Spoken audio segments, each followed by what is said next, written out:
ಮೋದಿ ಕ್ಯಾಬಿನೆಟ್ನ ವಿಶೇಷತೆ ಬಗ್ಗೆ ನಾವು ತಿಳಿಸ್ತಾ ಇದ್ವಿ. ಪ್ರಹ್ಲಾದ್ ಜೋಶಿ ಅವರಿಗೂ ಕೂಡ ನಿರೀಕ್ಷೆ ಮಾಡಿದಂತೆ ಕ್ಯಾಬಿನೆಟ್ ದರ್ಜೆಯ ಸ್ಥಾನಮಾನ ಸಿಕ್ಕಿದೆ.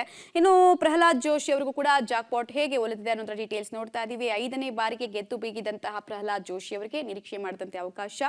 ಎನ್ಡಿಎ ಜೊತೆಗೂಡಿಸೋದಕ್ಕೆ ಪ್ರಹ್ಲಾದ್ ಜೋಶಿ ಅವರು ರೈಟ್ ಲೀಡರ್ ಅನ್ನೋದು ಮೋದಿ ಅಂಡ್ ಟೀಮ್ನ ನಂಬಿಕೆ ಆಗ್ತಾ ಇದೆ. 2019ರ ಅವಧಿಯಲ್ಲಿ ಸೂಪರ್ ಟಾಸ್ಕ್ ಮಾಸ್ಟರ್ ಆಗಿದ್ರು, ಮತ್ತೆ ಸಂಪುಟಕ್ಕೆ ಎಂಟ್ರಿ ಕೊಟ್ಟಿದ್ದಾರೆ. ಅವರ ಹಿರಿತನ ಸೀನಿಯಾರಿಟಿ ಕೋಟಾದ ಅಡಿಯಲ್ಲಿ ಅವರಿಗೆ ಅವಕಾಶ ಸಿಕ್ಕಿದೆ. ಪ್ರಹ್ಲಾದ್ ಜೋಶಿಗೆ ಮೋದಿ ಹಾಗೂ ಶಾ ಬಲ ಇದೆ. ಎನ್ಡಿಎನಲ್ಲೂ ಕೂಡ ಅವರಿಗೆ ಟಾಸ್ಕ್ ಇದ್ದೇ ಇರುತ್ತೆ. ಅದನ್ನ ನಿಭಾಯಿಸೋದಕ್ಕೆ ರೈಟ್ ಮ್ಯಾನ್ ಅಂತ ಅವರು ಫೈಂಡ್ ಔಟ್ ಮಾಡಿದ್ದಾರೆ.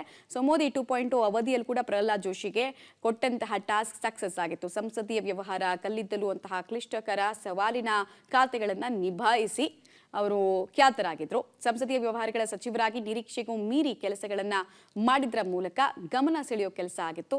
ರಾಜ್ಯದ ನಾಯಕರೊಬ್ಬರು ಯಶಸ್ವಿಯಾಗಿ ಸಂಸದೀಯ ವ್ಯವಹಾರಗಳನ್ನ ನಿರ್ವಹಣೆ ಮಾಡಿದಂತಹ ಖ್ಯಾತಿ ಕೂಡ ಪ್ರಹ್ಲಾದ್ ಜೋಶಿ ಅವರಿಗೆ ಇದ್ದೇ ಇದೆ. ಸೊ ಅದು ಇಲ್ಲಿ ಅಡ್ವಾಂಟೇಜ್ ಆಗಿದೆ, ಮತ್ತೆ ಎಕ್ಸ್ ಫ್ಯಾಕ್ಟರ್ ಆಗಿದೆ.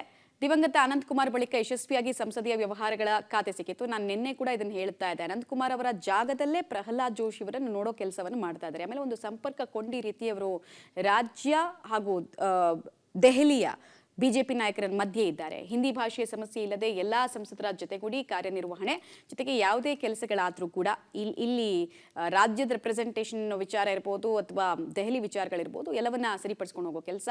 ಮತ್ತೆ ಮೋದಿ 3.0 ಕ್ಯಾಬಿನೆಟ್ ಅನ್ನ ಪ್ರಹ್ಲಾದ್ ಜೋಶಿ ಅವರು ಸೇರ್ಪಡೆಗೊಂಡಿದ್ದಾರೆ. ಕರ್ನಾಟಕ ಕೋಟಾ, ಸೀನಿಯಾರಿಟಿ ಕೋಟಾ ಎಲ್ಲಕ್ಕಿಂತ ಹೆಚ್ಚು, ಹಾಗೆ ಜಾತಿಯಲ್ಲಿ ಬ್ರಾಹ್ಮಣ, ಅದೊಂದು ಎಕ್ಸ್ ಫ್ಯಾಕ್ಟರ್, ಒಂದೊಂದು ಅಡಿಷನಲ್ ಫ್ಯಾಕ್ಟರ್ ಹೈಕಮಾಂಡ್ ಕೋಟಾದ ಅಡಿಯಲ್ಲಿ ಮತ್ತೆ ಅವರಿಗೆ ಮಣೆ ಹಾಕಲಾಗಿದೆ. ಇದರ ಜೊತೆಗೆ ಮುಂಬೈ ಕರ್ನಾಟಕದಲ್ಲೂ ಕೂಡ ಪ್ರಾತಿನಿಧ್ಯತೆ ಸಿಗುತ್ತೆ ಎಂಬ ಲೆಕ್ಕಾಚಾರ ಬಿಜೆಪಿಯದು.